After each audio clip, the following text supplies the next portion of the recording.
हाँ जी दोस्तों नमस्कार। मैं जसविंदर चहल चहल अकेडमी पर आपका स्वागत करती हूँ। जैसे कि दोस्तों आपको पता ही है जो हमारी क्या है 8th क्लास की ये जो उड़ान बुक है उसका ये लास्ट चैप्टर है। अभी हमारी वो चली हुई है और ये क्या है बच्चों, गुरु तेग बहादुर जी जो सिखों के मतलब 9वें गुरु हुए थे उनकी जीवनी है। इसमें से 1-2 क्वेश्चन आता है जो देखो क्या क्या है। गुरु तेग बहादुर जी सिखा दे 9वें गुरु हुए सन।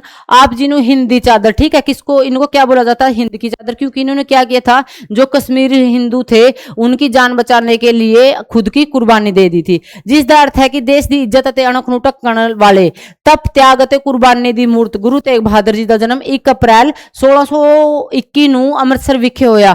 ਆਪ ਜੀ ਦੇ ਪਿਤਾ ਦਾ ਨਾਮ ਗੁਰੂ ਹਰਗੋਬਿੰਦ ਸਾਹਿਬ ਤੇ ਮਾਤਾ जी का नाम नानकी सी। आपको याद रखना इनके पिताजी का क्या नाम था, गुरु हरगोबिंद, जो मतलब सिखों के 6वें गुरु थे, और माता का नानकी। इन्हां दा बचपन का नाम त्यागमल सी। एक इनको बच्चों आपका इनका बचपन का नाम रखना त्यागमल था। आप बचपन तो ही बड़े शांत गंभीर ਅਤੇ निर्भय ਸੁਭਾਅ वाले सन। ਇਹਨਾਂ ਦਾ ਪਾਲਣ ਪੋਸ਼ਣ ਬਾਬਾ ਬੁੱਢਾ ਜੀ ਤੇ ਭਾਈ ਗੁਰਦਾਸ ਜੀ ਦੇ ਦੇਖ ਰੇਖ ਹੇਠ ਹੋਇਆ। ਇਸ ਕਰਕੇ ਆਪ ਨੂੰ ਸ਼ਾਸਤਰ ਵਿਦਿਆ ਤੇ ਧਾਰਮਿਕ ਵਿਚਾਰਾਂ ਵਿੱਚ ਪਰਪਕ। आपका मतलब पालन पोषण किस मतलब किसकी देख रेख में हुआ था, बाबा बूढ़ा सिंह की में। इन्हीं से आपको धार्मिक विचारों का और शिक्षा मतलब शास्त्र विद्या ली थी। आप जी की शादी बीबी गुजरी जी जो क्या है गुरु गोबिंद सिंह जी की माता जी थी, गुजरी जी नाल होया। सन 1634 ईस्वी आप दे करतारपुर की लड़ाई में अपने पिता गुरु हरगोबिंद साहब नाल मिल के दुश्मनों को अपनी तलवार के जोहर विखाए। आप दी बहादुरी तो खुश हो गए। पिता हरगोबिंद साहब ने आप दा नाम त्यागमल तो तेग बहादुर, ठीक है। इनकी जो बहादुरी को देखकर इनके पिता गुरु हरगोबिंद जी ने त्यागमल से इनका क्या नाम रख दिया, गुरु तेग बहादुर। मतलब जो तेग मतलब तलवार, तलवार की इन्होंने क्या थी, तलवार के मतलब तलवार का यूज किया था ना उस जो जंग में था, इसलिए इनका यहाँ तेग बहादुर रख दिया। गुरु तेग बहादुर जी गुरु गद्दी मिलन की साखी भी बड़ी रोचक है। साखी मतलब घटना। 8वें गुरु हरकिशन जी 9वें गुरु लई बाबा बकाले शब्द कह के ज्योति ज्योत समा गए सन, ठीक है। ये क्या है, जो हरगोबिंद सिंह जी थे तो 8वें गुरु हरकिशन जी 9वें जो छोटे सी उम्र में थे तो उनके मुंह से लास्ट में सिर्फ क्या निकला था, बाबा बकाला शब्द कह गए सन। इसलिए बकाला विखे बहुत सारे भेखी साधु गुरु बन बैठे थे, श्रद्धालुओं की अन्नी लुट करन लगे। इन्हां भेखियां ने असलू गुरु लभण लई श्रद्धालुओं नूं बड़ी मुश्किल का सामना करना पाया, ठीक है। बाबा बकाला मतलब जो बकाले में रह रहा है बाबा, उसको साखी अनुसार एक व्यापारी मक्खन शाह समुद्री जहाज रहे अपना सामान लैके जा आ रहा सी। अचानक ही समुद्र विच एक जोरदार तूफान आ गया, जहाज घूमण घेरियां विच फस गया। मक्खन शाह दे मन ही मन विच गुरु दी अगे अरदास की। गुरु जी की कृपा सदका उन्हां दा जहाज किनारे लग गया। इस घटना तो बाद मक्खन शाह गुरु तेग बहादुर जी नूं मिलण बकाला गए। बकाला भी जिथे अनेकां ही भेखी साध डेरे ला के बैठे सन, उत्थे तीरमल भी गुरु बन के बैठा सा। कौन था तीरमल? मक्खन शाह वारी वारी सब कोल गया। उसने सब अगे 5-5 सोने दी मोहरा रख के मत्था टेकिया। जदों मक्खन शाह भोरे विच तप कर रहे गुरु तेग बहादुर जी अगे 5 सोने दिया मोहरा रख के मत्था टेकन लगे तो गुरु जी ने कहा, भाई मक्खन शाह अरदास वेले तो 500 मोहरा दी सुखियां सन। मतलब क्या है, तूने जब तेरा जहाज डूब रहा था तो क्या है तूने अरदास लगाई थी भी मैं क्या है 500 मोहरियां पेट करूंगा अगर मेरा जहाज बच जाता है। बाकी तो क्या थे जो मतलब बाकी गुरु का नकली गुरु बने बैठे थे उन्होंने तो 5-5 सोने की मोहरियां भी ले ली।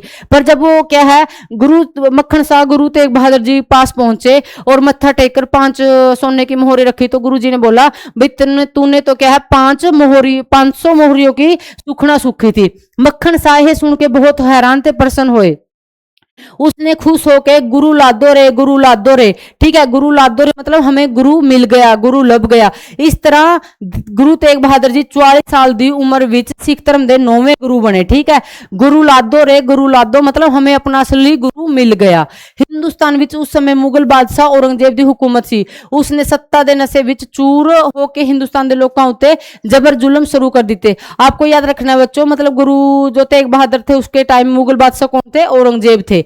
उसने कश्मीर के सूबेदार शेर अफगान नूं कश्मीर विच हिंदुआं नूं जबरदस्ती धर्म परिवर्तन कराउण लई भेजिया होया सी। इस करके उत्थे दे लोकां विच रोस ते डर दी भावना सी। कश्मीर के पंडित कृपा राम की अगवाई, किसकी अगवाई में, कृपा राम की अगवाई में आनंदपुर साहब विखे गुरु तेग बहादुर जी कोल पुजे। उन्होंने अपनी दुख भरी कहानी नूं गुरु जी अगे बयान किया ते उस वेले आप दे सुपुत्र गोबिंद राय 9 सालां दे सन, ठीक है।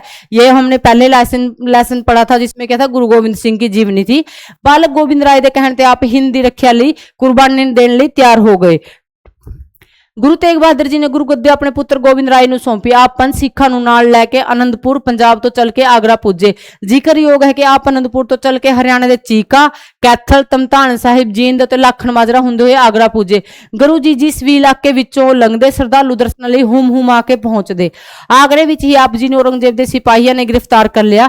ਗੁਰੂ ਜੀ ਆਗਰੇ ਤੋਂ ਗ੍ਰਿਫਤਾਰ ਕਰਕੇ ਸਿੱਖਾਂ ਸਮੇਤ ਦਿੱਲੀ ਲਿਆਂਦੇ ਗਏ। ਇੱਥੇ ਗੁਰੂ ਜੀ ਨੇ ਧਰਮ ਪਰਿਵਰਤਨ ਕਰਨ ਲਈ ਵੱਖ-ਵੱਖ ਲਾਲਚ ਦਿੱਤੇ ਗਏ। ਜਦੋਂ ਗੁਰੂ ਜੀ ਨਾ ਮੰਨੇ ਤਾਂ गुरु जी के सामने भाई मती दास नु आरे नाल चीरा। ठीक है, किसको चीरा गया? मती दास को, ताकि क्या है गुरु तेग बहादुर जी उसकी मतलब मौत को देख कर डर जाए और क्या है जो इस्लाम धर्म है उसे अपना ले।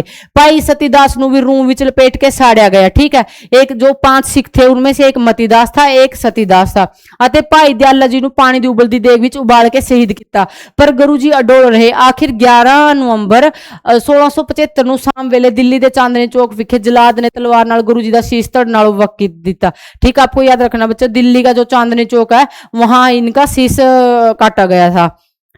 चांदनी चौक विखे इस स्थान पे आजकल शीशगंज गुरुद्वारा। ठीक है, आपको एक क्वेश्चन बन सकता है, दिल्ली में जो शीशगंज गुरुद्वारा किसकी याद में बनाया गया है? क्या, कहाँ, क्यों बनाया गया वो? क्योंकि वहां गुरु तेग बहादुर जी का शीश काटा गया था।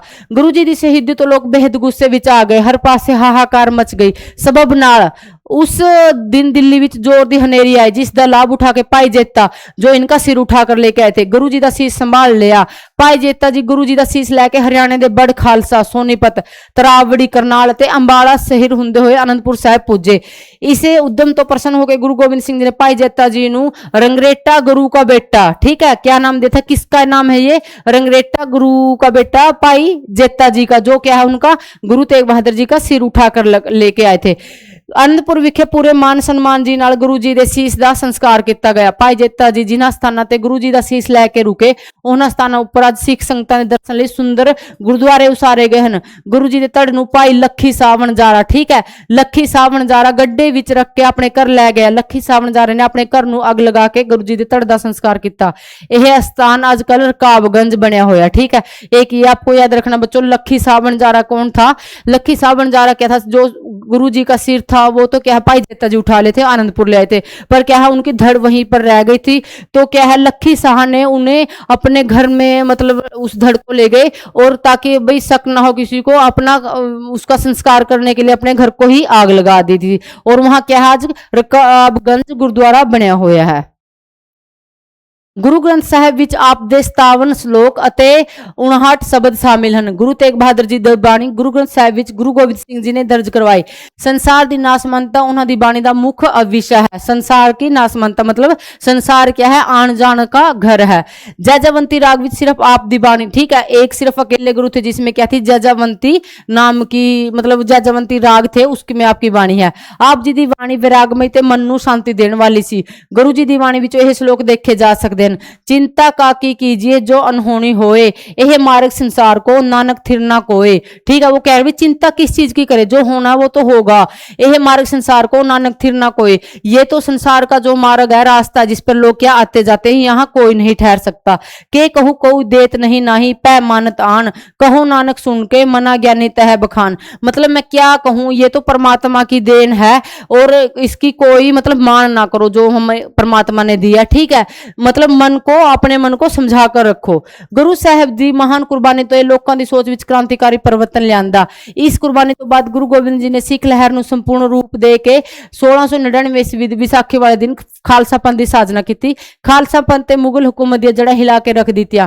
गुरु तेग बहादुर जी की कुर्बानी अज भी संसार भर दे लोगों के धार्मिक सहनशीलता, धार्मिक निरपक्षता ते मनुखी सोच समझ दा मतलब वो है आगे मिसाल पेश की गई है। ठीक है, ये था बच्चों आपका गुरु तेग बहादुर जी का एक छोटा सा लेसन। देखो, तप भक्ति या सिमरन करना, निरपय बिना किसी डर तो परपक पक्के हो, जोहर कमाल तेग तलवार पेखी पखंडी। कई क्या थे? कई बंदे क्या थे?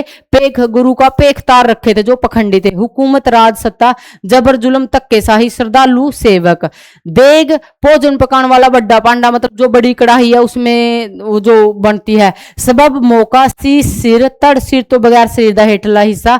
जलाद मौत दे घाट उतारना। रोहो गुस्सा उद्यम जतन वैरागमय वियोगमय। धर्म निरपक मतलब जो सब धर्मों का क्या है? मान सम्मान करता है। ठीक है बच्चों, ये था आपका लेसन। आपको याद रखना है जो गुरु तेग बहादुर जी से सिखों के कौन से गुरु थे, उनका शुरू का नाम क्या था, त्यागमल था। कितने श्लोक और कितने शब्द लिखे थे, और जाजावंती राग में लिखे थे। शीशगंज गुरुद्वारा और काबगंज गुरुद्वारा किससे संबंधित है। ये आपके 4-5 इस लेसन से क्वेश्चन है और इससे ये क्वेश्चन आते हैं। ठीक है बच्चों, आज के लिए इतना ही, कल फिर मिलते हैं। Thank you.